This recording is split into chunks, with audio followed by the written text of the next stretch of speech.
attendeth my way. When sorrows like sea billows roll, whatever my lot, thou hast taught me to say, it is well, it is well with my soul. It is well with my soul. It is well, it is well with my soul. My sin, oh, the bliss of this glorious start. My sin not in part, but the whole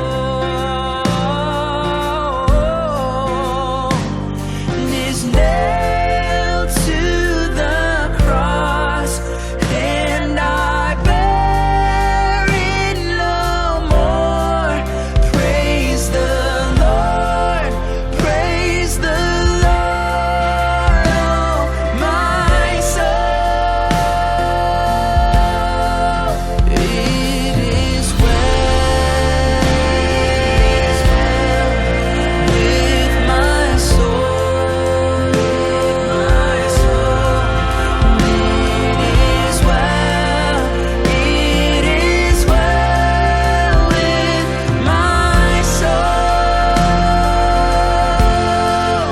It is well with my soul. It is well, it is well with my soul. Even when the trouble comes, it's alright, it's alright, it's alright not to be alright.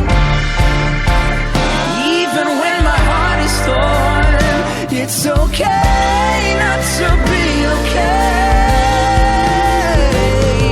And Lord, haste the day when my face shall be sight, and the clouds be rolled back as the scrolls.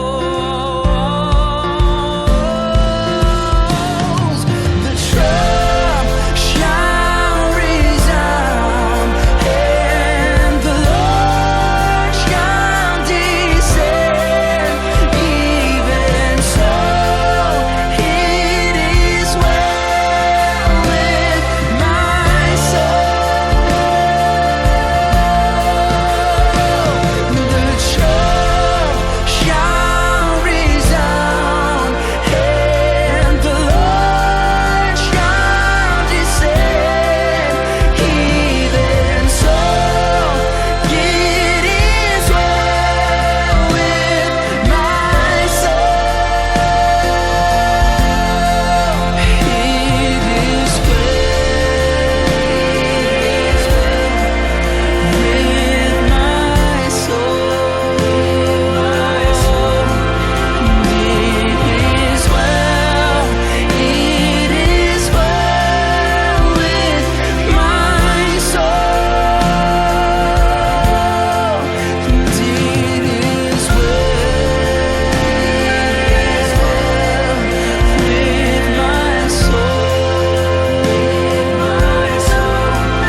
hearts poured out.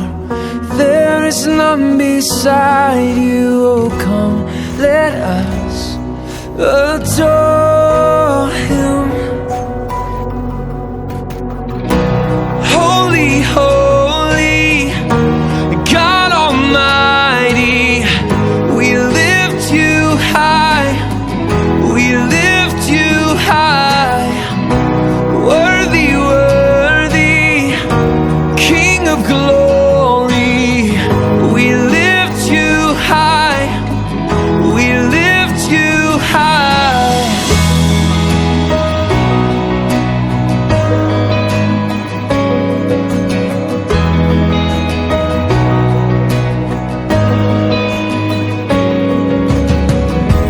Peace within the battle, we lift our hands, our lives to you surrender. Jesus came to save us. We bring our gifts, forever we will serve you. Oh, come, let us adore Him. Oh, come, let us adore Him. Holy, holy,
King adorned in splendor, robed in glory.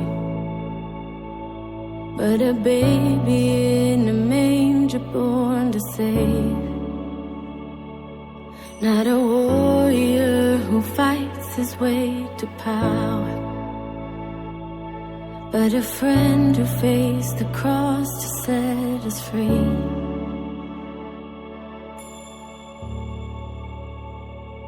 You are with us, you are with us in every moment. You are with us, you are Jesus, you are Jesus in every moment. You are with us.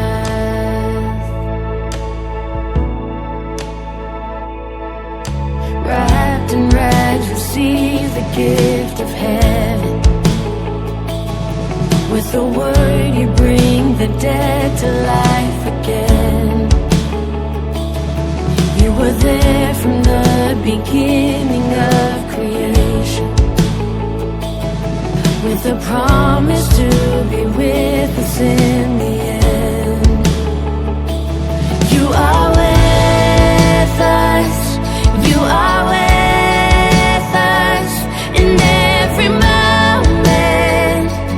You are with us, you are Jesus, you are Jesus in every moment.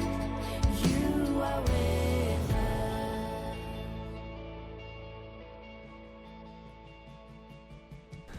Selamat pagi dan selamat hari Minggu saudara sekalian. Setiap kali kita berjumpa walaupun dalam bentuk online atau melalui fasilitas apapun, saya selalu bersyukur ada kesempatan di mana kita bisa bersama-sama mengingat kebaikan dan kemurahan Tuhan, khususnya di hari perhentian ini. Mari kita mengingat bahwa ibadah pada pagi hari ini dibuka di dalam nama Allah Bapa, Allah Putra, dan Allah Roh Kudus. Saudara sekalian, saya mau ajak kita menyimak dari bacaan dari firman Tuhan yang akan menjadi panggilan kita beribadah hari ini. Diambil dari Mazmur 118 ayat yang ke-20 sampai ke-24. Inilah pintu gerbang Tuhan. Orang-orang benar akan masuk ke dalamnya. Aku bersyukur kepadamu sebab engkau telah menjawab aku dan menjadi keselamatanku.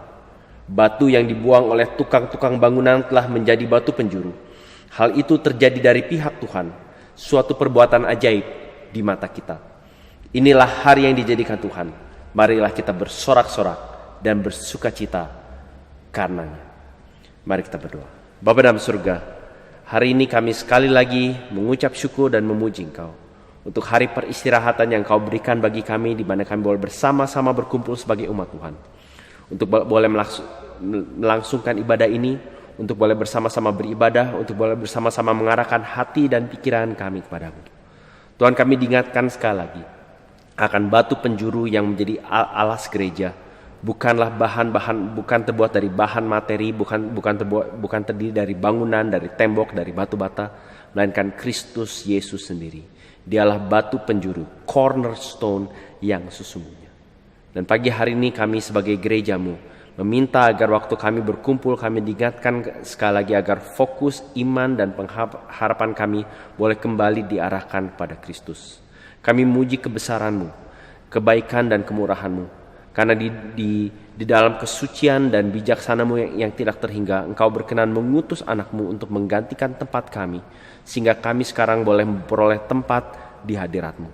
Kami berdoa waktu kami bersama-sama beribadah, menyanyi, mendengarkan firman Tuhan, dan berdoa pada pagi hari ini, Engkau berkenan memberikan rahmat, kuasa, anugerah-Mu yang besar itu pada setiap kami yang mendengarkan dan mencamkan dan menyimak. Supaya tidak ada satupun dari kami yang selesai dari ibadah pagi hari ini pulang dengan sia-sia. Demi nama Tuhan Yesus kami berdoa. Amin. Saudara-saudara yang dikasihi Tuhan, kepada siapakah kita percaya dan menaruh pengharapan kita, kalau bukan kepada Tuhan yang menjadikan langit dan bumi? Hanya di dalam Kristus dan melalui kematiannya dan kebangkitannya, kita mendapatkan keselamatan. Ia adalah batu yang dibuang, namun telah menjadi batu penjuru, sehingga setiap kita yang bersandar kepada Dia menjadi kuat dan kokoh.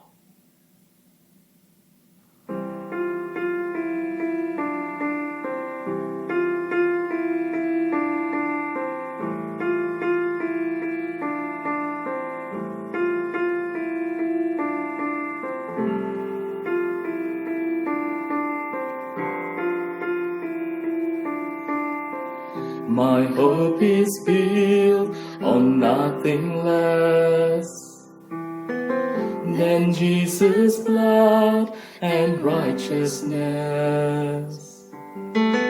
I dare not trust the sweetest frame, but wholly trust in Jesus' name. Christ alone, cornerstone, weak made strong in the Savior's love. Through the storm, He is Lord, Lord of all.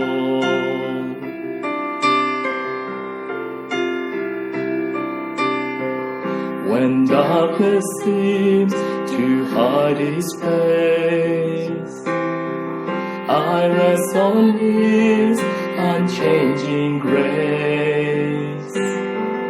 In every high and stormy gale, my anchor holds within the veil.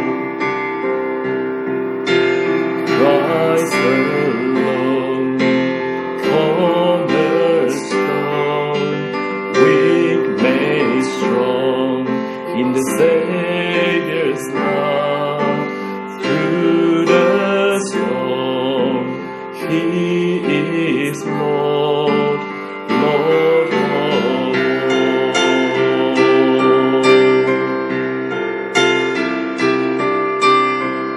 When He shall come with trumpet sound, oh, may I then in Him be found, dressed in His righteousness alone, faultless stand before the throne.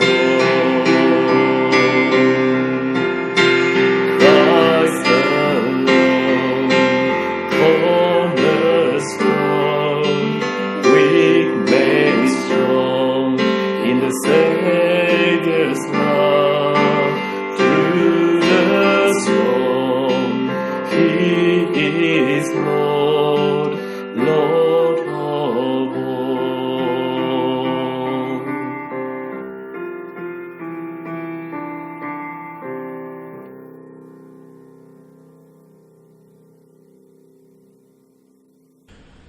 Saudara sekalian, sungguh kita bersyukur mempunyai batu penjuru seperti Yesus. Mari kita datang padanya dan berdoa pada pagi hari ini.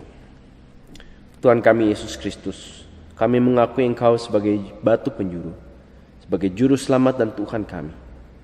Tapi betapa sering cara hidup kami, cara kami bicara, cara kami menentukan prioritas, keputusan-keputusan yang kami buat, relasi demi relasi yang kami bangun, hobi atau hal-hal yang kami kerja dalam hidup ini, ada hal-hal yang begitu fana, begitu sementara, yang begitu sia-sia dan begitu kosong. Ampuni kami ya Tuhan, karena Engkau sebagai juru selamat dan penolong kami, sungguhnya patut menerima segala puji, sembah dan hormat kami. Sesungguhnya seluruh area hidup kami sepatutnya dianalisa dan dikontrol dan dipersembahkan bagi Engkau. Engkau telah membeli kami dengan lunas dengan darah-Mu yang mahal. Tidak ada respon yang lebih baik yang pantas kami berikan dan yang Kau tuntut sendiri, yaitu kami sendiri memberikan seluruh hidup kami kepadamu. Oh Tuhan, kami berdoa kiranya pagi hari ini kami sekali lagi diingatkan, bukan saja akan dosa dan pelanggaran kami, akan kelalaian dan kesombongan kami, akan ketidakmauan kami untuk percaya dan kekerasan hati kami.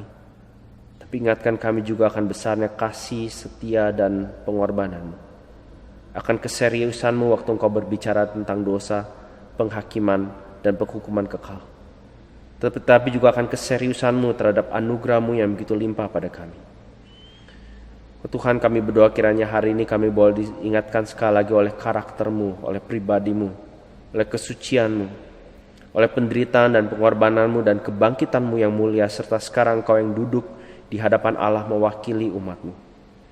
Biarlah kebesaran Kristuslah yang buat kami sadar bahwa kami adalah milik-Mu, kami adalah umat gembala-Mu, kami adalah adik-adik rohani-Mu yang telah Engkau tebus dan bayar dengan harga yang mahal, sehingga kami dapat menjadi anggota keluarga, anggota rumah tangga Allah. Bapa, pada pagi hari ini kami berdoa agar kami boleh diingatkan sekali lagi oleh identitas kami yang baru itu, sehingga tidak sekedar mengingatkan kami bahwa kami boleh senantiasa datang padamu supaya kami diampuni, tetapi juga supaya kami disucikan dan hidup bagimu.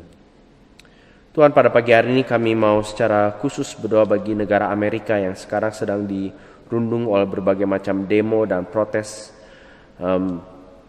melawan berbagai bentuk ketidakadilan yang sistemik dan sudah akut bertahun-tahun. Kami mohon belas kasihan-Mu bagi seluruh jajaran masyarakat dan pemerintahan. Kami menyadari bahwa masalah yang dihadapi di sana sangat kompleks dan sudah menjadi mungkin bahkan budaya dari sistem politik atau cara mereka menangani masalah-masalah ketidakadilan. Tapi kami menyadari Tuhan, seringkali masalah seperti ini ditunggangi oleh pihak-pihak ditanggung jawab dari berbagai yang tidak bertanggung jawab dari berbagai macam pihak. Hari ini kami mau bersama-sama berdoa mohon belas kasihan dan pertolongan-Mu. Kiranya Engkau berkenan untuk membangkitkan orang-orang yang berkepala dingin, yang mampu untuk menjembatani begitu banyak belah pihak, sehingga terjadi dialog, terjadi tukar pikiran yang sehat. Tetapi juga kiranya pemerintah dapat dengan adil menindak secara sungguh-sungguh orang-orang yang memang telah melakukan tindak kekerasan, ketidakadilan, rasisme dengan berbagai macam cara. Tuhan, kami mohon belas kasihan-Mu bagi negara ini. Kami tahu ada begitu banyak hal yang negara ini telah lakukan yang semakin hari semakin menjauh dari Tuhan.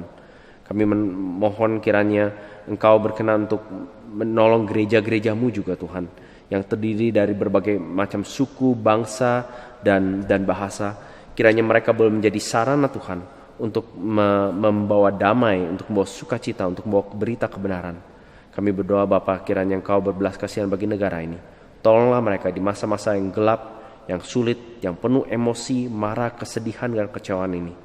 Biarlah ada tangan Tuhan boleh menopang dan menyertai setiap mereka yang terlibat, dan kiranya keadilan dan kebenaran boleh sekali lagi memimpin dan berkuasa. Di menurut Tuhan Yesus kami berdoa. Amin. Saudara sekalian, dengarkanlah berita anugerah hari ini yang diambil dari Yesaya pasal 40. Allah memberi kekuatan kepada yang lelah dan menambah semangat kepada yang tiada berdaya. Orang-orang muda menjadi lelah dan lesu, dan teruna-teruna jatuh tersandung. Tetapi orang-orang yang menanti-nantikan Tuhan mendapat kekuatan baru. Mereka seumpama raja wali yang naik terbang dengan kekuatan sayapnya. Mereka berlari dan tidak menjadi lesu. Mereka berjalan dan tidak menjadi lelah. Saudara yang kasih Tuhan, sekali lagi selamat hari Minggu. Saya sungguh bersyukur bisa beribadah dan memimpin ibadah hari ini, menyampaikan firman Tuhan. Kita sangat bersyukur setelah beberapa minggu, beberapa bulan bahkan kita membahas dari 1 Timotius. Hari ini kita akan sampai ke khotbah yang terakhir menutup seri ini, dan nanti akan mulai seri baru yang saya juga sama-sama excited untuk mulai minggu depan. Nah saudara, saya mau sekali lagi mengucapkan terima kasih untuk dukungan dan support saudara selama masa-masa kita mengalami masa isolasi ini. Saya sungguh bersyukur untuk rekan-rekan yang melayani di belakang layar. Ada teman-teman yang mempersiapkan editan video ini, Kenny dan timnya. Ada teman-teman yang melayani tim buletin yang menyiapkan bahan-bahan di website seperti Emil dan timnya. Dan ada teman-teman yang lain, saudara-saudara yang melayani week in and week out selama weekdays, melayani persekutuan doa, mengkontak orang-orang yang baru, melakukan konseling secara formal maupun tidak formal. Ada begitu banyak hal yang saudara kontribusikan selama masa-masa isolasi ini, dan saya mau mengucap syukur untuk saudara. Secara khusus untuk para pengurus dan para ministry leaders yang selama ini mendukung dalam doa, dalam pemikiran, dan memberikan masukan bagi setiap kami. Dan masih ada begitu banyak hal yang kita perlu pikirkan di depan. Harap saudara mendukung kami dalam doa.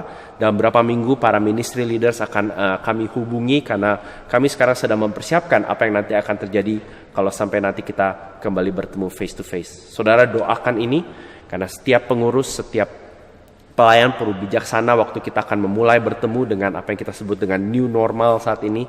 Biarlah walaupun kita bertemu dengan situasi yang berbeda seperti sebelumnya, tetapi Tuhan tetap boleh bekerja melalui gereja ini bagi kemajuan Injilnya, dan boleh menjadi berkat bagi komunitas orang Indonesia di kota ini.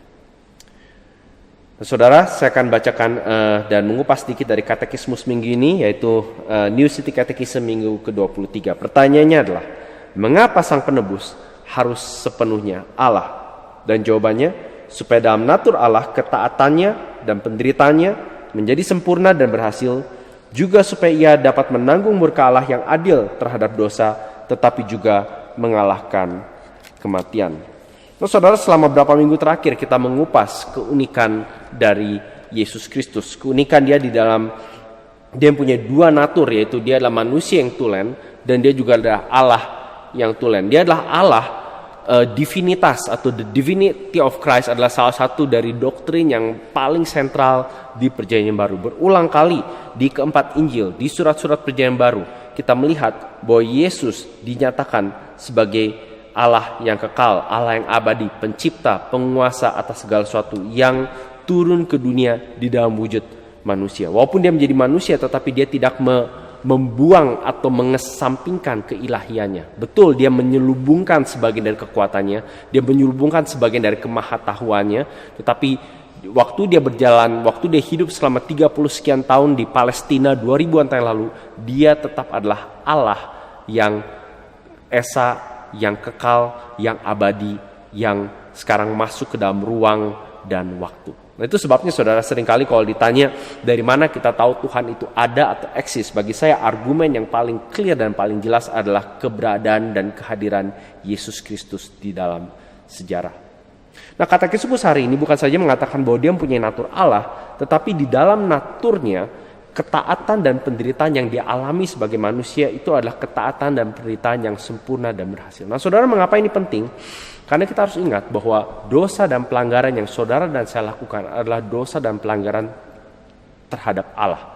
Ujung-ujungnya, setiap dosa, setiap kebohongan, tipu muslihat, pembangkangan, perlawanan, bahkan hal yang perselisihan yang terjadi di antara kita satu sama lain, itu semuanya kalau ditarik-tarik adalah dosa dan pelanggaran kita kepada Allah. Dan karena setiap dosa adalah pelanggaran terhadap Allah, maka Allah lah yang berhak menghukum, dan Allah juga yang punya hak untuk mengampuni. Artinya tergantung pada Allah apakah dosa saudara dan saya boleh atau layak diampuni atau tidak. Nah, kita bersyukur bahwa dengan Allah hadir menjadi manusia di dalam diri Yesus, kita tahu bahwa sekarang ada jalan di mana dosa itu bisa sungguh-sungguh diampuni, dan dosa itu bisa sungguh-sungguh, dan saudara dan saya bisa betul-betul disucikan. Dengan Yesus taat dan menderita menggantikan tempat Anda dan saya. Dengan Yesus menanggung murka Allah di kayu salib, murka yang adil terhadap dosa, kita bisa yakin bahwa natur keilahiannya itu memampukan seluruh dosa yang seharusnya kita tanggung itu sepenuhnya ditanggung dan dibayar secara full. Tetapi di situ juga dikatakan di dalam natur Allah, kematian Yesus juga adalah kematian yang mengalahkan kematian. Di sini kita melihat bahwa kematian Yesus adalah sesuatu yang unik. Bukan saja dia mati menanggung dosa kita, tetapi kematiannya sedemikian rupa sehingga walaupun dia betul-betul mati, tetapi sesungguhnya kematiannya adalah kematian yang betul-betul mengalahkan kematian. Mengapa? Karena 3 hari kemudian dia bangkit dari antara orang mati. Kebangkitannya itulah yang dapat dikatakan seperti memeteraikan seluruh pengorbanannya, seluruh penderitaannya, seluruh tindakannya menanggung dosa Anda dan saya, seolah-olah Allah mengatakan ini sudah dibayar secara lunas. Kematian sudah dikalahkan, ada harapan bagi setiap orang yang percaya, bersandar, dan mengikut Yesus. Nah, Nah, saudara, mari kita berdoa sebelum kita membaca dan mendengarkan penyampaian firman Tuhan. Bapa dalam surga, pagi hari ini kiranya Engkau berkati waktu yang singkat untuk di depan kami untuk boleh bawa dampak kekekalan bagi setiap kami yang mendengarkan firman kehidupan ini. Amin. Saudara, bacaan Alkitab hari ini diambil dari 1 Timotius pasal 6 ayat yang ke-10b sampai ayat yang ke-21. Sebab oleh memburu uanglah beberapa orang telah menyimpang dari iman dan menyiksa dirinya dengan berbagai-bagai duka. Tetapi engkau, hai manusia Allah, jauhilah semuanya itu. Kejarlah keadilan, ibadah, kesetiaan, kasih, kesabaran dan kelembutan. Bertandinglah dalam pertandingan iman yang benar dan rebutlah hidup yang kekal. Untuk itulah engkau telah dipanggil dan telah engkau ikrarkan ikrar yang benar di hadapan banyak saksi. Di hadapan Allah yang memberikan hidup pada segala sesuatu dan di hadapan Kristus Yesus yang telah mengikrarkan ikrar yang benar itu juga di muka Pilatus, kuserukan kepadamu, turutilah perintah ini dengan tidak bercacat dan tidak bercela, sehingga pada saat Tuhan kita Yesus Kristus menyatakan dirinya, yaitu saat yang akan ditentukan oleh penguasa yang satu-satunya dan yang penuh bahagia, Raja di atas segala raja dan Tuan di atas segala tuan. Dialah satu-satunya yang tidak takluk pada maut, bersemayam dalam terang yang tidak terhampiri. Seorang pun tidak pernah melihat dia, dan memang manusia tidak dapat melihat dia. Baginya lah hormat dan kuasa yang kekal. Amin. Peringatkanlah kepada orang-orang kaya di dunia ini agar mereka jangan tinggi hati dan jangan berharap pada sesuatu yang tidak tentu seperti kekayaan, melainkan pada Allah yang dalam kekayaannya memberikan kepada kita segala sesuatu untuk dinikmati. Peringatkanlah agar mereka itu berbuat baik, menjadi kaya dalam kebajikan, suka memberi dan membagi, dan dengan demikian mengumpulkan suatu harta sebagai dasar yang baik bagi dirinya di waktu yang akan datang untuk mencapai hidup yang sebenarnya. Hai Timotius, peliharalah apa yang telah dipercayakan kepadamu. Hindarilah omongan yang kosong dan yang tidak suci dan pertentangan-pertentangan yang berasal dari apa yang disebut pengetahuan. Karena ada beberapa orang yang mengajarkannya dan dengan demikian telah menyimpang dari iman. Kasih karunia menyertai kamu sekalian. Demikian pembacaan firman Tuhan hari ini. Saudara yang berbahagia adalah kita yang membaca firman ini, tetapi juga mencamkannya, mentaatinya, mengaplikasikannya di dalam hidupnya. Dan kiranya Allah Roh Kudus sendiri berkenan mengukirkan firman yang hidup ini dalam hati saudara dan saya pagi hari ini. Nah, saudara, di dalam surat 1 Timotius, saudara dan saya sudah melihat bahwa Injil Yesus Kristus itulah Injil yang selalu membawa perubahan hidup yang kelihatan dan nyata di dalam hidup orang percaya. Ini sesuatu yang tidak bisa ditawar-tawar, yang diajarkan bukan saja di 1 Timotius, tapi sebetulnya di dalam seluruh Alkitab. Tidak ada yang namanya orang percaya yang pasif. Tidak ada yang namanya orang yang percaya kepada Allah Yahweh atau pada Yesus Kristus, tetapi hidupnya tidak mengalami perubahan yang kelihatan dan real. Saudara, betul di dalam surat ini saudara dan saya sudah melihat topik seperti kepemimpinan, kepenatuaan, bagaimana melayani para janda dan lain seterusnya. Dan ini semua topik yang penting, patut dibahas, perlu diikuti dan perlu dicamkan. Tetapi di latar belakang semua itu adalah prinsip yang sangat penting, yaitu bahwa mereka yang sudah dipercayakan oleh berita Injil, those who has been entrusted by the gospel, mereka akan dengan sekuat mungkin berusaha agar hidup mereka selaras dengan berita itu. Saudara, mereka yang sudah dipercayakan oleh berita Injil, itu yang menjadi judul tema seri kita selama beberapa bulan ini, entrusted with the gospel, adalah orang-orang yang juga akan berusaha sekuat mungkin, mati-matian, agar hidup mereka selaras dengan berita itu. Nah, berita apa yang sebetulnya disampaikan oleh Injil? Saudara, Injil seringkali kita terjemahkan sebagai kabar baik, sebagai good news. Dapat juga dikatakan Injil itu adalah kabar penting. Ini adalah kabar penting yang saudara dan saya pernah dan akan kenal selama kita hidup di dunia ini. Injil adalah kabar penting tentang Allah yang mencipta dan berkuasa dan menetapkan segala sesuatu, segala masa, tempat. Tidak ada satupun yang berada di luar kontrol dari Allah yang berkuasa ini. Tetapi Allah ini juga adalah Allah yang berkuasa dan menciptakan manusia seperti saudara dan saya. Manusia yang sudah membangkang, memberontak, melawan pada Allah.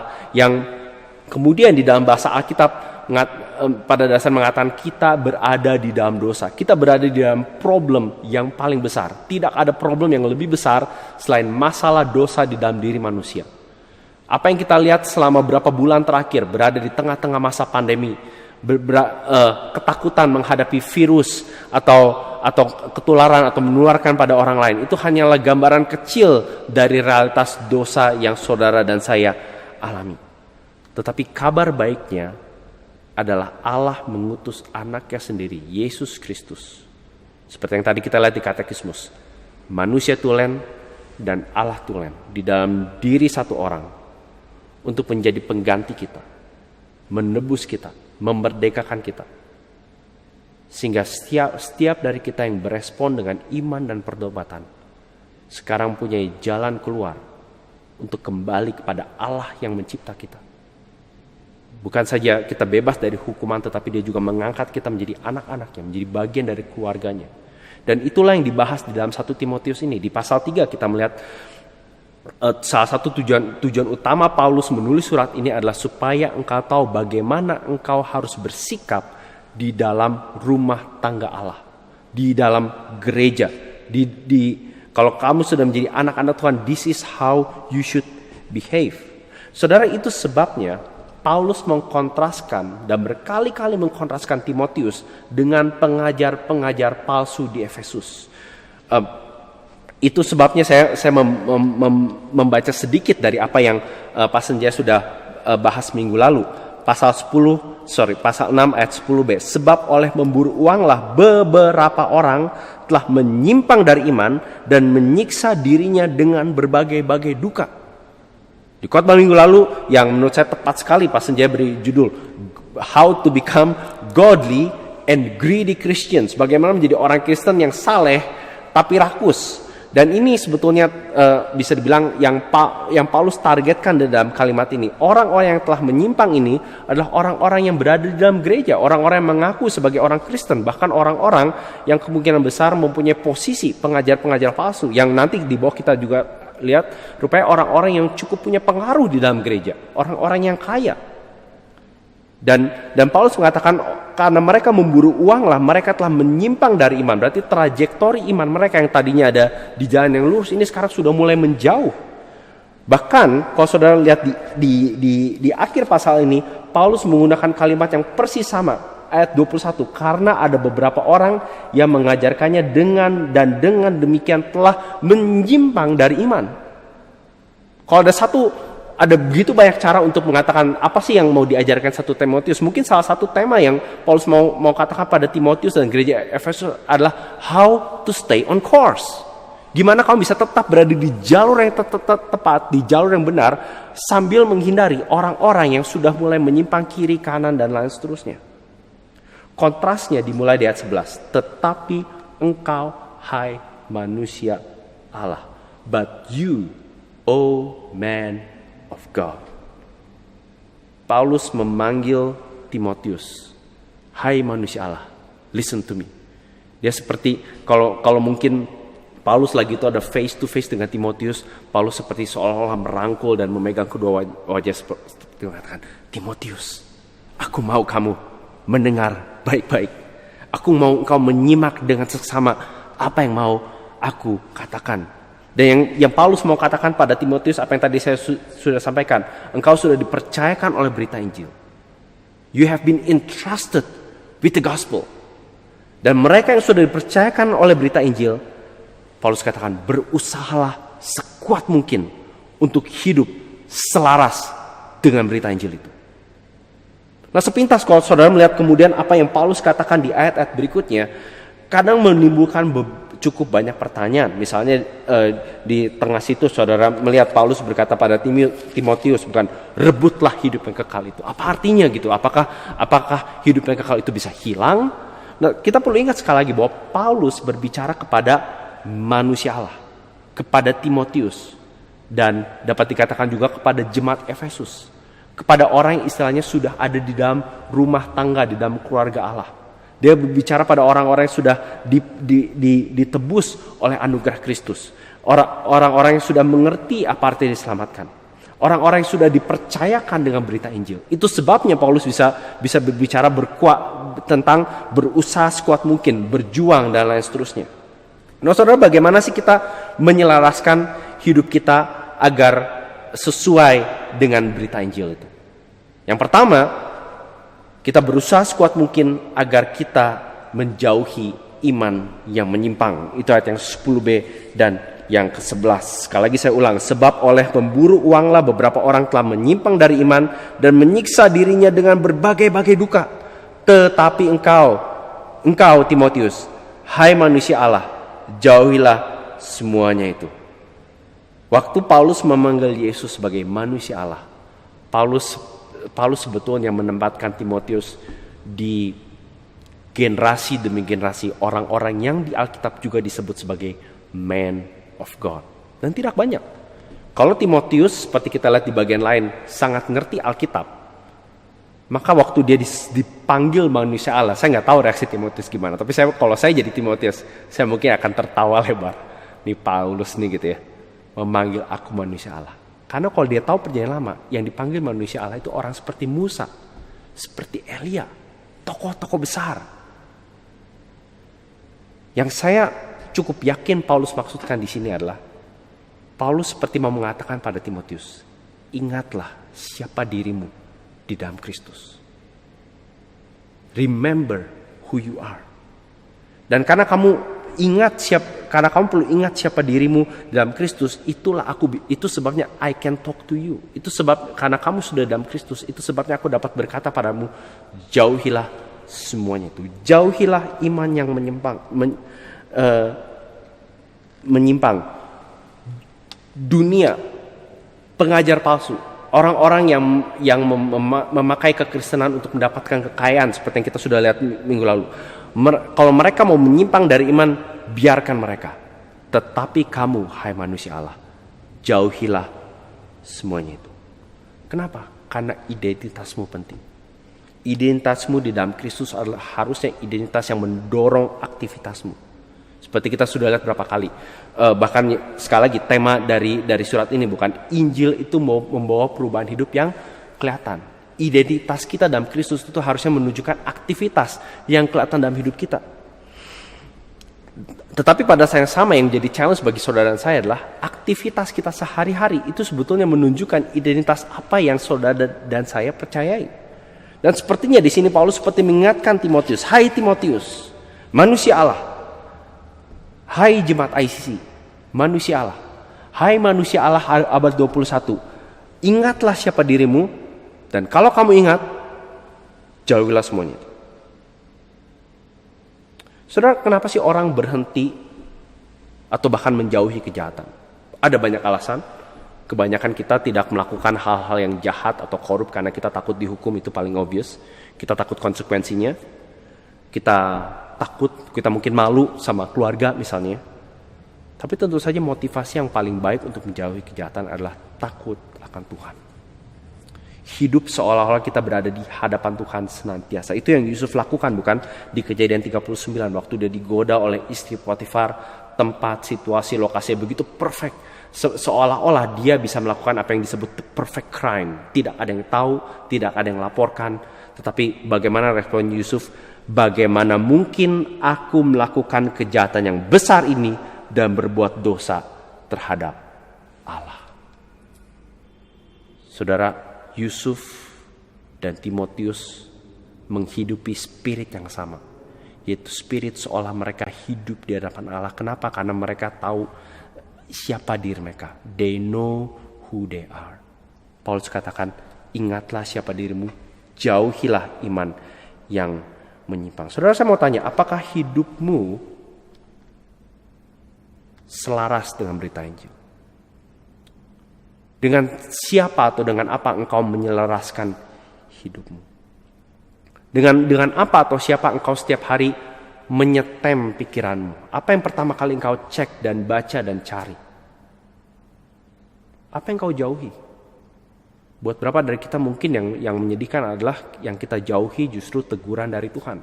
Yang kita jauhi adalah firman Tuhan. Yang kita jauhi adalah teman atau anggota keluarga atau anggota gereja yang mengatakan kebenaran. Tetapi kalau kita adalah milik Kristus, maka yang kita harus jauhi adalah iman yang menyimpang. Cara berpikir yang menjauhkan kita dari Injil. Saudara, salah satu tesnya adalah kalau kita mengalami penderitaan, kesulitan, masalah, atau sesuatu yang terjadi yang sangat tidak kita sukai. Saya mau tanya, begitu hal-hal itu terjadi, atau saudara alami, atau saudara takuti, atau itu muncul di imajinasi saudara, suara macam apa yang biasanya keluar dari dirimu? Mengeluhkah? Mengumpatkah? Marah-marah? Menyalahkan orang lain? Menggerutu? Saya harus akui itu seringkali yang terjadi pada diri saya. Dan saya menyadari waktu itu keluar dari diri saya sebetulnya sedang melupakan apa yang Paulus katakan. Tetapi engkau, hai manusia Allah, jauhilah semuanya. Remember who you are. Ingatlah siapa dirimu dalam Kristus. Nah, saya berharap saya cukup memotivasi saudara untuk setidaknya sadar gitu bahwa kita adalah manusia Allah, kita adalah milik Allah, kita adalah milik Kristus. Kita mau menjauhi diri kita dari iman yang menyimpang. Nah, pertanyaan adalah how? Bagaimana saya bisa menyelaraskan hidupku dengan Injil? Dan itu membawa kita ke kalimat yang berikutnya. Paulus mengatakan, jauhilah semua itu. Kalimat berikutnya langsung, kejarlah keadilan, kejarlah ibadah, kejarlah kesetiaan, kejarlah kasih, kejarlah kesabaran, kejarlah kelembutan. Bertandinglah dalam pertandingan iman yang benar dan rebutlah hidup yang kekal. Saudara perhatikan, ada begitu banyak kata kerja yang sangat-sangat strong, yang sangat-sangat kuat di ayat-ayat ini. Kejar, bertanding, fight, berperang gitu ya. Rebut, turuti, seperti kita lihat di ayat-ayat yang lainnya. Artinya, be in the race. Terlibatlah di dalam pertandingan dan peperangan iman untuk mendapatkan hidup yang kekal. Saudara, yang Paulus sedang katakan pada Timotius dan jemaat Efesus dan Anda dan saya hari ini adalah ini. Respon yang tepat bagi mereka yang sudah percaya Injil adalah hidup mati-matian supaya hidup mereka selaras dengan berita Injil.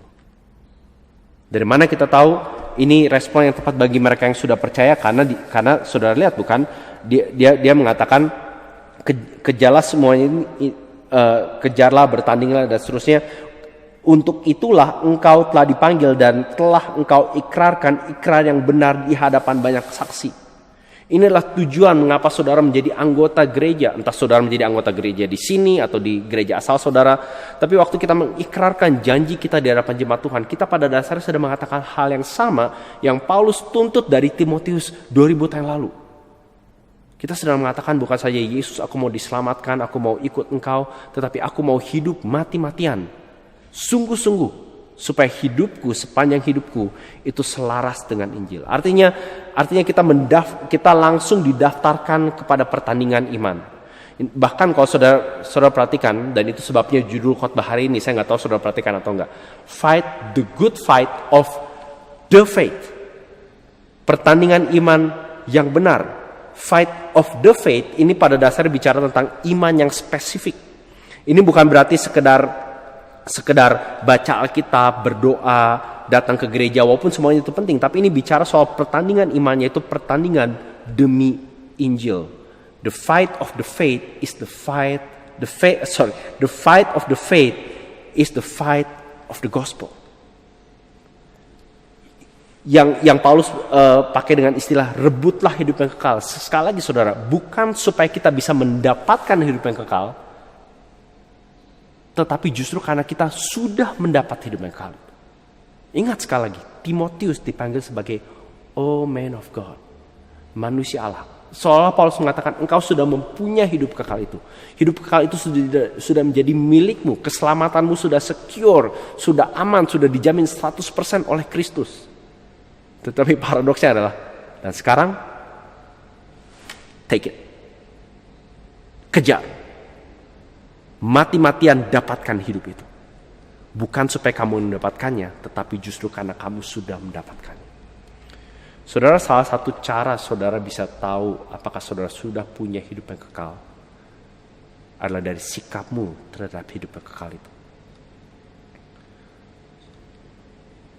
Tapi sebelum kita sampai ke sana, saya diingatkan waktu membaca ayat-ayat ini, fondasinya tetap adalah Injil Yesus Kristus. Perhatikan dalam ayat-ayat yang begitu singkat, Paulus menjabarkan hidup Kristus dengan begitu indahnya. Perhatikan waktu di ayat 13. Di hadapan Allah yang memberikan hidup kepada segala sesuatu. Kita bisa lihat ada tema penciptaan di situ. Allah yang memberikan hidup pada segala sesuatu. Dan di hadapan Yesus Kristus, perhatikan, yang telah mengikrarkan ikrar yang benar, kalimat yang sama yang dia katakan pada Timotius. Tetapi bedanya, ikrar yang Yesus ucapkan itu di muka Pontius Pilatus. Ini pada dasarnya Paulus menggunakan istilah ini untuk mengatakan, bayangkan Yesus rela menunjukkan iman dan kesetiaannya, bukan saja dengan mati-matian menghidupi imannya kepada Allah, tetapi ia sendiri rela sampai mati. Yesus lebih baik menderita, mati, menjalankan misi yang Bapaknya embankan pada dia, daripada berkompromi atau menyimpang dari trajektori yang Bapaknya sudah berikan pada dia. Itu yang dimaksud dengan mengikrarkan ikrar yang benar itu juga di muka Pontius Pilatus. Dan terakhir kita lihat bukan saja penciptaan, kematian Yesus. Perhatikan dikatakan juga Yesus turutilah perintah ini dengan tidak cacat, tidak bercacat, dan tidak bercela sampai kapan? Hingga pada saat Tuhan kita Yesus Kristus menyatakan dirinya. Penciptaan, kematian, kedatangan Yesus kedua kali. Fondasi imanmu, Timotius, manusia Allah, tetap adalah Yesus Kristus. Tetapi justru karena fondasi hidupmu adalah Yesus Kristuslah kamu dipanggil untuk merebut hidup kekal itu. Kamu dipanggil untuk hidup mati-matian bagi dia. Nah saudara, tidak ada cara lain, atau satu dari sekian banyak cara yang Tuhan pakai, setidaknya dalam hidup saya, dan saya tahu hidup banyak orang, untuk membuat kita semakin hidup mati-matian bagi Yesus. Itu sebetulnya bukan belajar tentang prinsip of endurance, gimana bertahan, maupun ada pentingnya, ada tempatnya gitu ya. Tapi salah satu cara yang paling berguna adalah dengan mengenal dan belajar tentang Yesus sendiri. Itu sebabnya saudara, saya sangat excited bahwa mulai minggu depan Pas Senjaya akan mulai dengan seri baru yang kita beri judul Meeting the Incomparable Christ. Berjumpa dengan Yesus yang tidak terbandingi. Dan selama 3 minggu kami akan bergantian membahas 7 perkataan agung yang Yesus katakan sepanjang hidupnya. Semuanya dari Injil Yohanes. Akulah roti yang hidup. Akulah terang hidup. Aku sudah ada sejak kekekalan. Aku adalah gembala yang baik. Aku adalah kebangkitan dan hidup. Akulah jalan dan kebenaran dan hidup. Dan akulah pokok anggur yang sesungguhnya. Saudara, ini adalah 7 perkataan agung yang kalau saudara dan saya telaah, pikirkan dan aplikasikan, akan buat kita semakin kagum akan Tuhan kita Yesus Kristus. Akan buat kita semakin menghargai apa artinya menjadi a man of God, menjadi manusia Allah. Dan akan buat kita semakin menghargai betapa berharganya hidup kekal itu, dan kita akan semakin mengerti, oh ini toh sebabnya kenapa Timotius, jemaat Efesus, jemaat ICC, semua orang Kristen sepanjang abad keempat disuruh untuk merebut, mengejar, menuntut, dan berperang. Saudara, kisah Yesus itu begitu pentingnya karena saudara dan saya diingatkan bahwa waktu kita percaya Yesus, kita dilibatkan ke dalam kisah kosmik ini. Hidup kita sehari-hari bukanlah sekedar bangun, ngurus anak, kuliah, kerja, analisa data, nunggu email, nunggu tram. Hidup kita adalah bagian dari kisah yang Allah istilahnya jalinkan atau ikatkan berikut dengan kisah yang dia sedang kerjakan, yang sudah dia mulai dari penciptaan, yang dia genapi secara full dalam Yesus. Tetapi bagi kita semua yang percaya pada dia, kita sekarang dilibatkan ke dalam master plan-nya Tuhan. Nah, berapa lama ini berlangsung? Sepanjang umur hidup kita. Saudara mungkin bisa lulus, atau saudara mungkin baru-baru saja lulus dan pernah lulus, atau mungkin saudara sudah nggak ingat apa artinya lulus gitu ya. Tapi ada satu hal yang saudara dan saya tidak akan pernah lulus. Itu adalah lulus dari pemuritan Yesus. Tidak ada murid Yesus yang sudah lulus atau akan lulus sampai Yesus datang kembali. Itu yang Paulus katakan, bukan? Turutilah perintah ini dengan tidak bercacat dan tidak bercela. Kapan? Hingga pada saat Tuhan kita Yesus Kristus menyatakan dirinya. Waktu Yesus datang untuk menguji setiap perbuatan kita. Dan itu sebabnya Martin Luther terkenal mengatakan, "There are 2 days in my calendar, this day and that day." Hanya 2 hari penting dalam hidupku. Hari ini, saya yakin maksudnya adalah hari ini di mana Allah memanggil saya dalam peran dan tanggung jawab yang Ia berikan pada saya untuk berkarya, untuk melayani, untuk bersaksi. Tetapi hari penting yang lainnya adalah that day. Suatu hari nanti, di mana Allah akan menguji kita dan akan melihat, betul nggak sih kamu betul-betul mengejar keadilan, ibadah, kesetiaan, kasih, kesabaran, dan kelembutan. Betul nggak sih kamu betul-betul bertanding dalam pertandingan iman yang benar? Betul nggak sih kamu berjuang mati-matian merebut hidup yang kekal? Saudara, saya suka sekali gambarannya yang digambarkan di kisah Pilgrim Progress karya John Bunyan, salah satu kisah favorit saya. Dan saya setuju, kalau nggak salah Spurgeon yang bilang, kalau dia boleh tambah kitab ke-67 di Alkitab, artinya kitab satu lagi di Alkitab, dia akan tambahkan buku The Pilgrim's Progress. Dan di buku Pilgrim's Progress pada dasarnya menggambarkan secara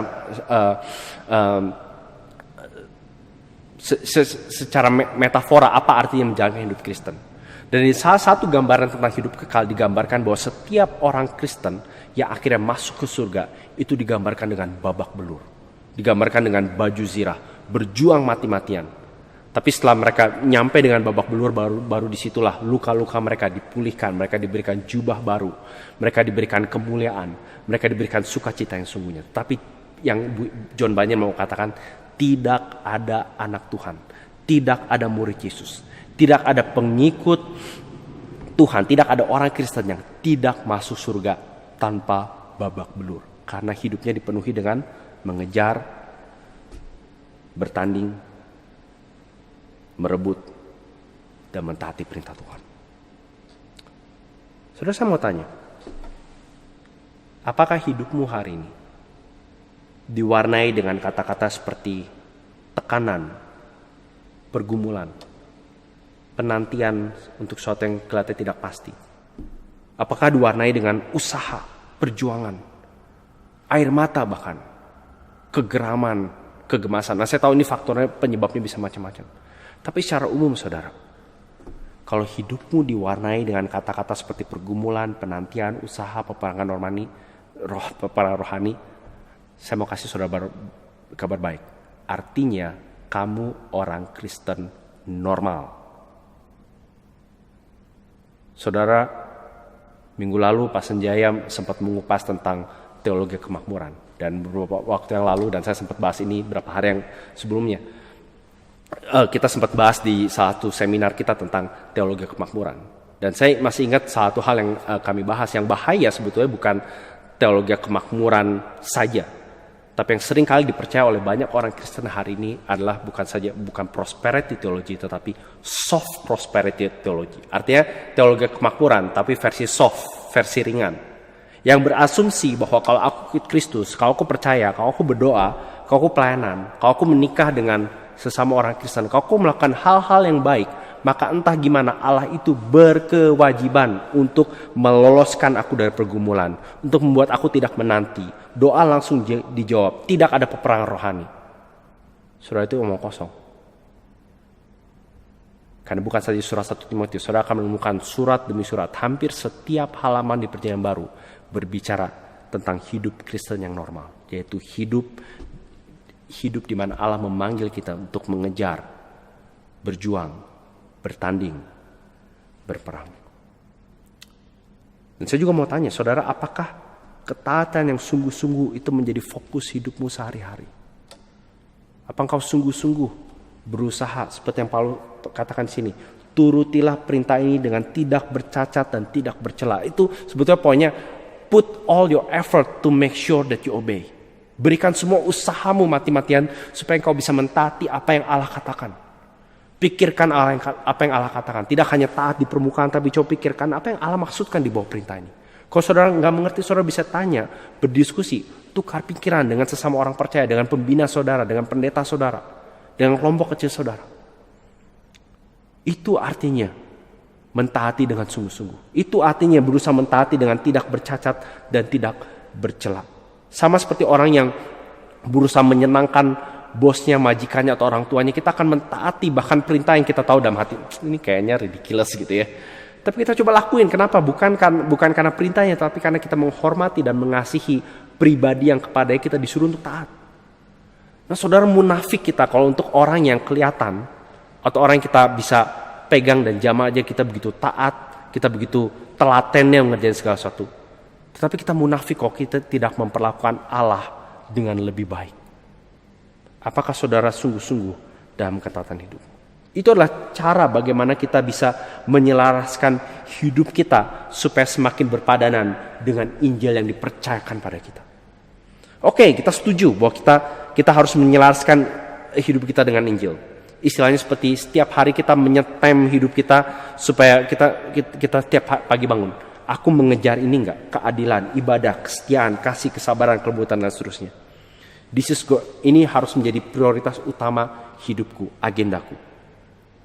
Nah, tapi bagaimana kita bisa memastikan supaya kita bisa sungguh-sungguh, bisa terus-menerus stay on track, supaya kita tidak sampai menyimpang seperti yang Paulus peringatkan di pembuka dan penutup perikop hari ini.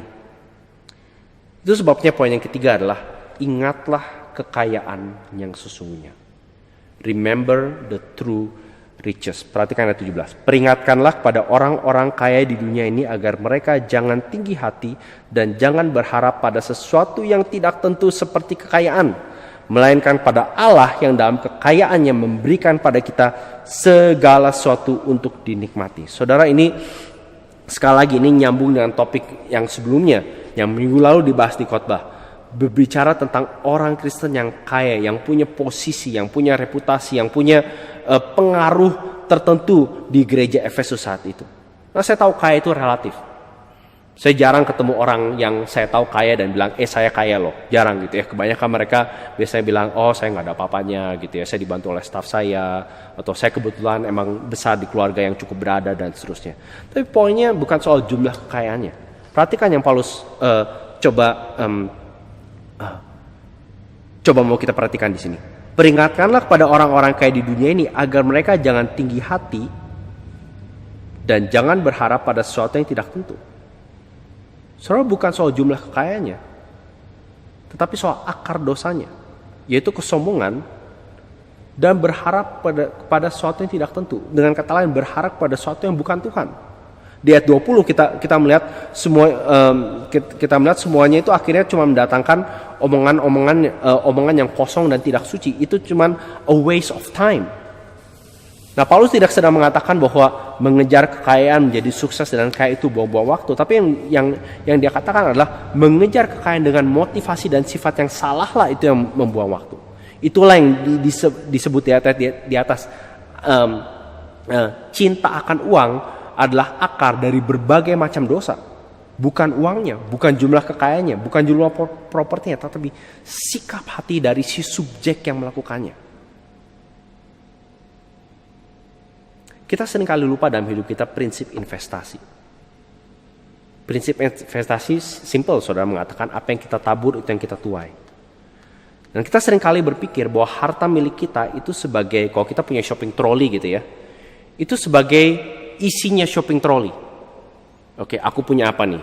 Rumah, mobil gitu ya, dan seterusnya. Isinya. Di dalam konsep Alkitab, atau setidaknya yang mau diajarkan di ayat ini, Paulus seperti mau mengatakan, harta milikmu itu bukan isinya shopping trolley. Itu adalah shopping trolley itu sendiri. Artinya yang Paulus mau katakan, apa yang kamu lakukan dengan waktu, tenaga, atau uang yang ada di dalam tanganmu sekarang ini. what do you do with them? Apakah kamu hanya menggunakannya untuk menambah hal yang sama? Untuk membuat kamu lebih disayang, diterima, dikagumi? Untuk kamu pamerkan? Untuk kamu tunjukkan pada orang tua atau keluarga atau dosen atau masyarakat, I can prove myself?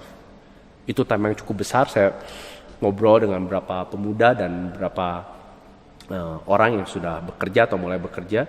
Satu tema yang cukup populer rupanya adalah aku mau membuktikan bahwa aku bisa.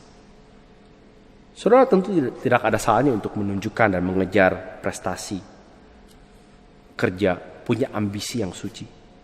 Tetapi apakah itu satu-satunya?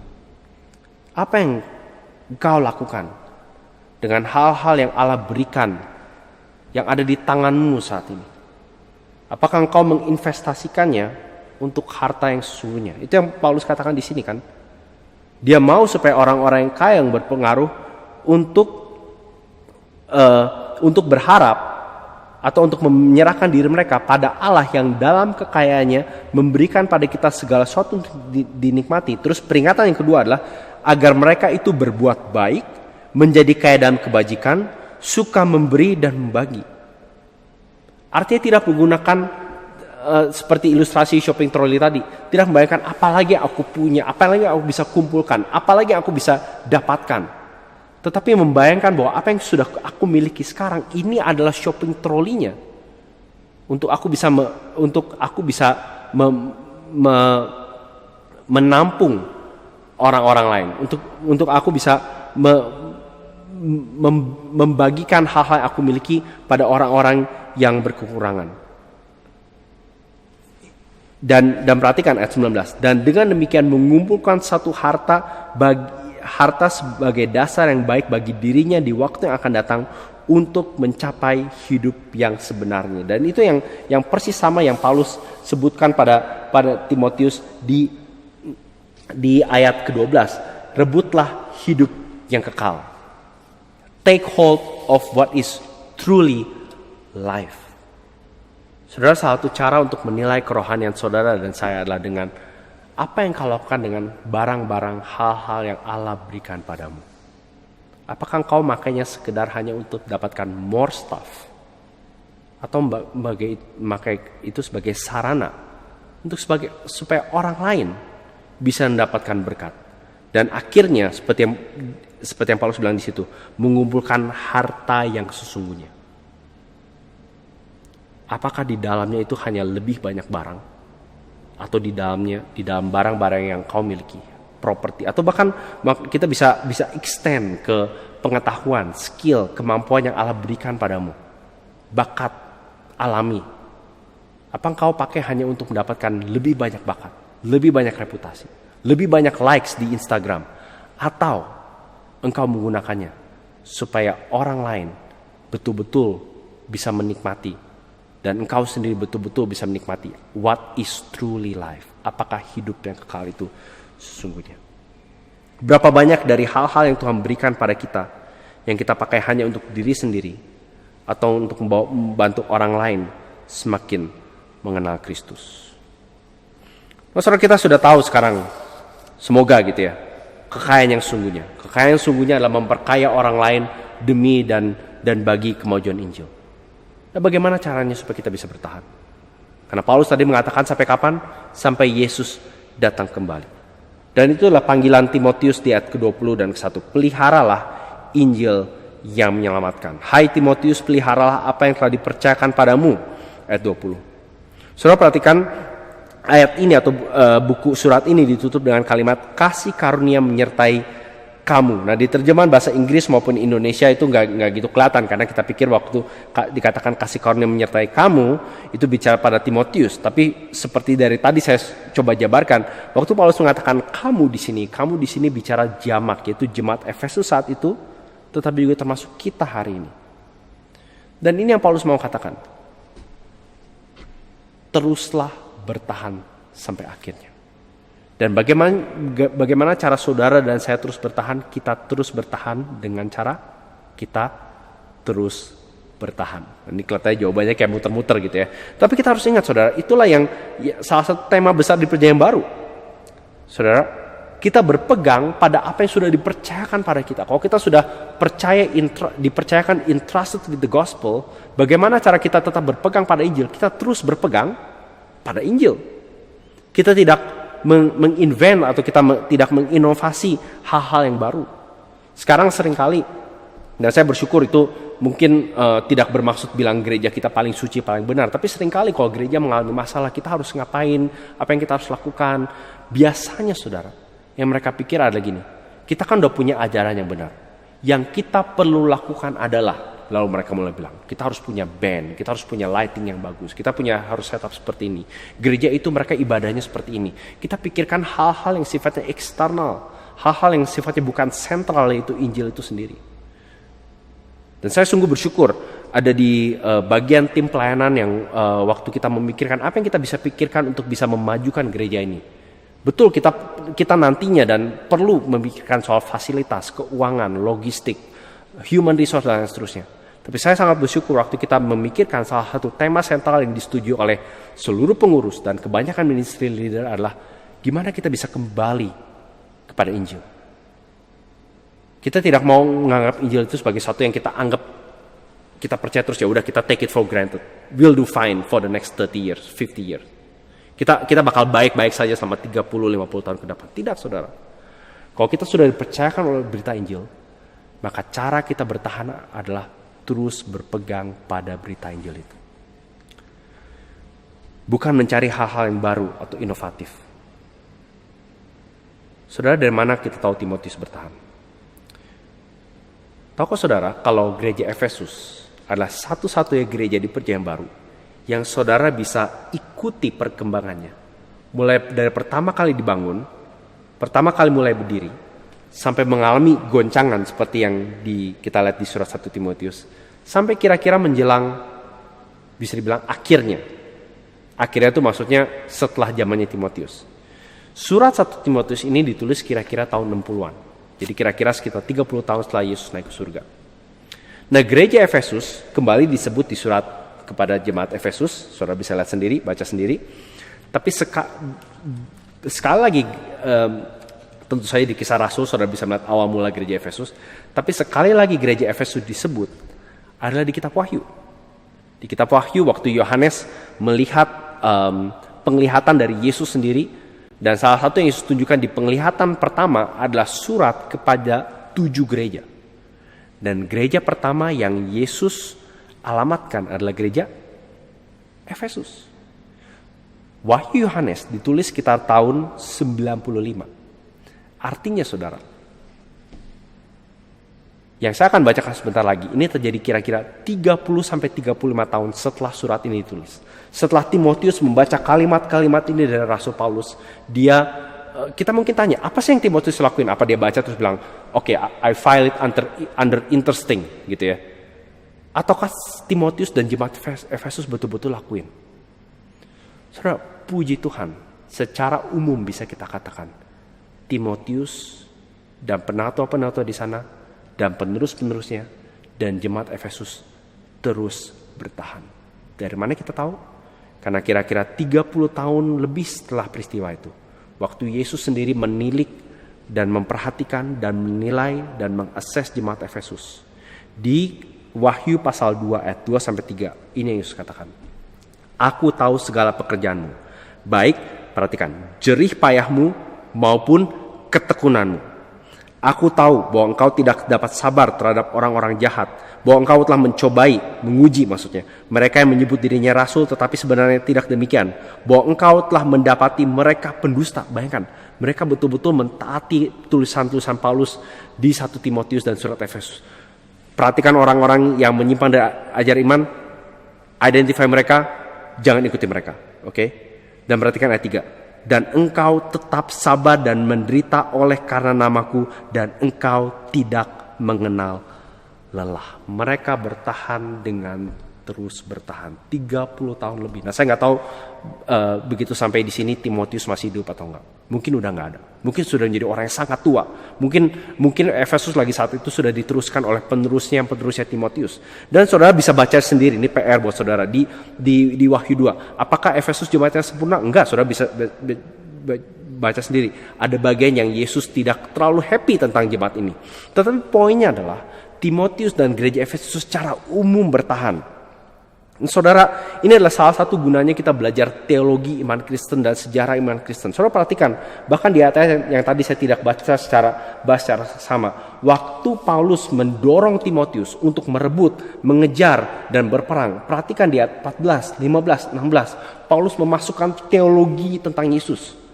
Ya, ayat 15, yaitu saat yang akan ditentukan oleh penguasa satu-satu dan yang penuh bahagia. Raja atas segala raja. Tuhan atas segala Tuhan. Dialah satu-satunya yang tidak takluk pada maut, bersemayam dalam terang yang tidak terhampiri, dan seterusnya. Kita melihat di situ dia menggambarkan secara konkret, tetapi secara singkat siapa Tuhan Yesus yang kita percayai.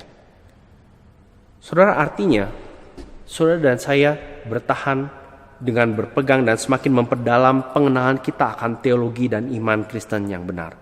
Kenapa? Karena kalau saudara tahu ya, kebanyakan kesesatan, ajaran palsu, filosofi baru yang muncul itu sebetulnya cuma ajaran sesat, ajaran lama pakai topeng baru. Sama seperti sekarang Hollywood suka bikin film-film lama dibikin lagi gitu ya, remake-nya. Oke. Nah, saudara, seberapa excited sih saudara dan saya mempelajari kembali dasar-dasar iman Kristen? Seberapa sering waktu kita mendengar, oh bakal ada seminar atau ada buku tentang apa? Oh tentang Injil, tentang Tritunggal, tentang mengajarkan iman. Dan kita bilang, oh gue udah pernah dengar, gue udah pernah baca, gue udah pernah tahu. Seberapa excited kita waktu kita mendengar Injil sekali lagi. Walaupun Injil kita sudah percaya. Dan seberapa itu membawa sukacita dalam hati kita. Kapan terakhir kali saudara mendengar berita Injil dan mengalami sukacita yang besar? Tuhan sungguh besar anugerah-Mu. Dan juga apakah saudara mengajarkan berita Injil ini pada orang lain? Itu cara lain untuk membantu kita bertahan, mengajarkannya, memikirkannya, mengolahnya. Nah, saudara, menutup seri kita dari 1 Timotius, izinkan saya untuk mendorong saudara, bukan untuk mengatakan, udah 1 Timotius, udah dibahas secara mendalam oleh Pak Senjaya sama Pak Kris. Udah deh, udah masukin ke shelf. Interesting. Enggak saudara. Justru saya mau pakai ini kesempatan untuk saudara kira baca lagi 1 Timotius. Perhatikan lagi. Talahi lagi. Kita bersyukur bahwa Allah sudah mempercayakan pada kita berita Injil yang begitu agung dan mulia ini. Dan karena kita sudah dipercayakan berita Injil ini, marilah kita berusaha mati-matian, sekuat mungkin, untuk menjauhi jalan yang menyimpang, untuk mengejar iman yang benar, untuk mengingat kekayaan yang sungguhnya, dan memelihara Injil yang menyelamatkan. Biarlah ini boleh mendorong saudara dan saya untuk terus bertahan, dengan terus bertahan, berpegang pada Kristus. Mari kita berdoa. Bapa dalam surga, betapa mudahnya kami menyimpang dari jalan yang Kau telah berikan dan tunjukkan pada kami. Betapa mudahnya untuk kami melupakan bahwa anugerah-Mu Kau berikan bukan untuk kami permainkan, bukan untuk kami anggap remeh, tetapi untuk kami pelihara, untuk kami pikirkan, untuk kami aplikasikan. Kami berdoa kiranya hari ini menjadi hari di mana kami mengalami satu momentum yang fresh untuk hidup menjauhi jalan yang menyimpang, mengejar iman yang benar, mengingat kekayaan yang sesungguhnya, dan memelihara Injil yang menyelamatkan. Demi nama Tuhan Yesus kami berdoa. Amin. Di masa pandemi ini, saudara dan saya mungkin mengalami banyak kekhawatiran dan kesulitan, baik secara emosional maupun finansial. Tetapi marilah kita selalu mengingat janji Tuhan, bahwa Ia setia menjaga dan memelihara kehidupan kita sebagai anak-anak-Nya. Sekalipun kita berjalan di lembah kekelaman, gadanya dan tongkatnya selalu tersedia bagi kita. Mari kita naikkan pujian ini bersama-sama, by faith.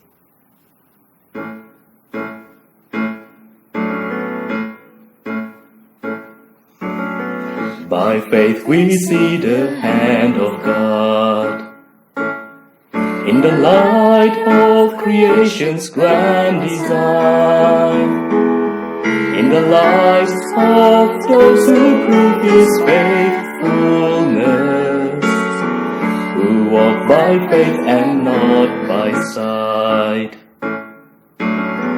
By faith our fathers roamed the earth, with the power of His promise in their hearts, of a holy city built by God's own hand, a place where peace and justice reign. We will stand as children of the promise. We will fix our eyes on Him, our souls reward, till the race is finished and the work is done. We'll walk by faith and not by sight.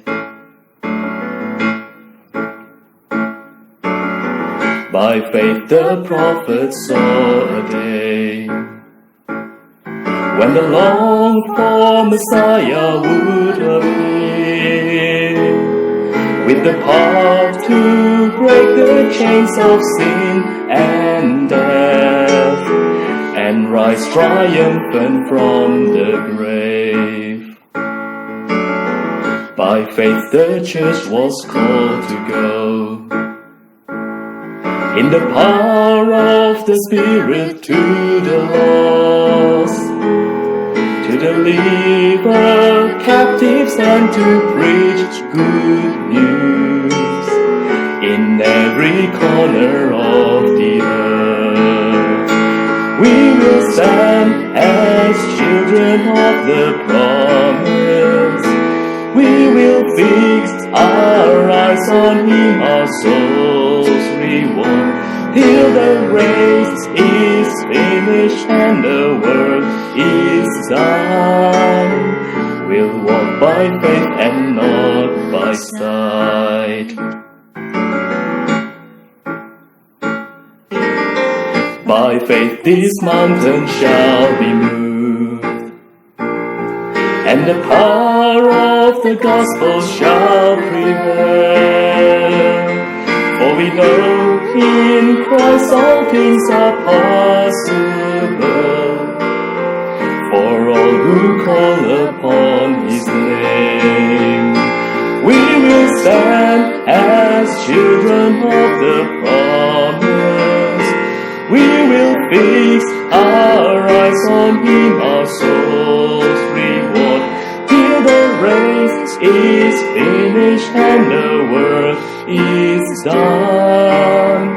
We'll walk by faith and not by sight.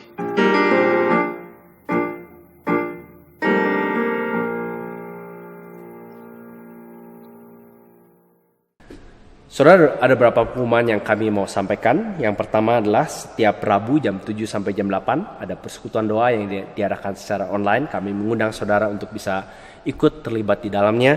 Saya sungguh bersyukur setiap kali bergabung dalam persekutuan doa selalu didorong, di-encourage untuk berdoa, untuk memuji Tuhan dan untuk memikirkan apa yang Tuhan mau katakan pada kita. Yang lain sekali lagi diingatkan bahwa persembahan saudara dapat berikan melalui online. Sekali lagi terima kasih untuk saudara yang sudah memberikan baik secara rutin maupun baru-baru ini. Detailnya ada di website kami atau ada di layar di depan Anda.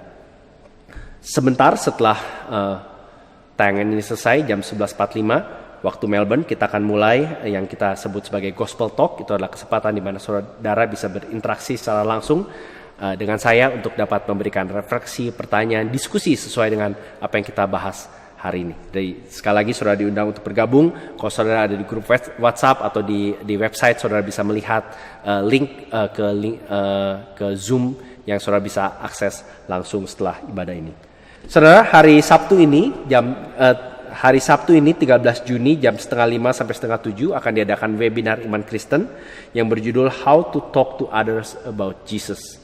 Webinar ini akan mengupas serta membagikan prinsip-prinsip atau konsep dasar yang saudara bisa pakai kalau saudara mau membagikan iman saudara pada orang lain. Saya mengaplikasikannya serta mencoba menjalani dalam hidup saya, tapi tentu saja saudara kalau mau membagikan pengalaman atau tips yang saudara pernah pelajari juga boleh. Tapi ini adalah kesempatan yang baik kalau saudara mau belajar gimana sih cara saya membawa atau memimpin atau